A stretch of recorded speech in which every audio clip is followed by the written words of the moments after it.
পৃথিবীতে কোনো কিছুই সাকসেস নয়। কি অবাক হচ্ছেন? এক মৃত ব্যক্তির পকেট থেকে পাওয়া একটা চিঠি আপনাদেরকে পড়ে শোনাবো আজ। যখন জন্মলাম, বাবা-মা ভাবলো এটাই তাদের সাকসেস। যখন হাঁটতে শিখলাম, মনে হলো এটাই সাকসেস। যখন কথা বলা শিখলাম, তখন মনে হলো এটাই হয়তো সাকসেস। ভুল বাংলো এরপর যখন স্কুলে গেলাম, শিখলাম ফার্স্ট হওয়াটাই সাকসেস। এরপর বুঝলাম না, আসলে মাধ্যমিকে স্টার পাওয়াটাই হয়তো সাকসেস।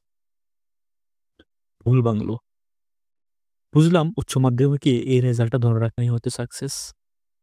এখানেই শেষ নয়। এরপর বুঝলাম ভালো সাবজেক্ট নিয়ে বিশ্ববিদ্যালয়ে চান্স পাওয়াটাই হয়তো সাকসেস।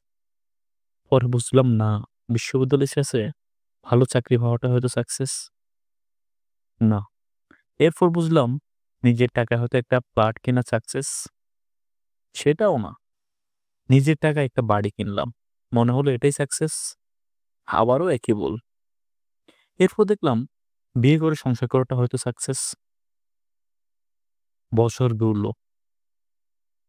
দেখলাম বিয়ে করে বংশধর না এনে কিভাবে সাকসেস হই। আসলো বংশধর, মনে হলো এটাই সাকসেস। ছেলে হলে তাকে প্রতিষ্ঠিত করাটাই হয়তো সাকসেস, অথবা মেয়ে হলে তাকে বিয়ে দেওয়াটাই ভালো করে হয়তো সাকসেস। এরপর এলো রিটায়ারমেন্ট। সারা জীবনের জমানো টাকা সঠিক ইউটিলাইজেশন করাটাই হয়তো সাকসেস। এরপর যখন সবাই মিলে খবর শুয়ে দিল, তখন বুঝলাম পৃথিবীতে কোনো কিছুই আসলে সাকসেস নয়। পুরোটা কম্পিটিশন, যার মূলে আকাঙ্ক্ষা, যা কখনোই পূর্ণতা পাওয়ার নয়।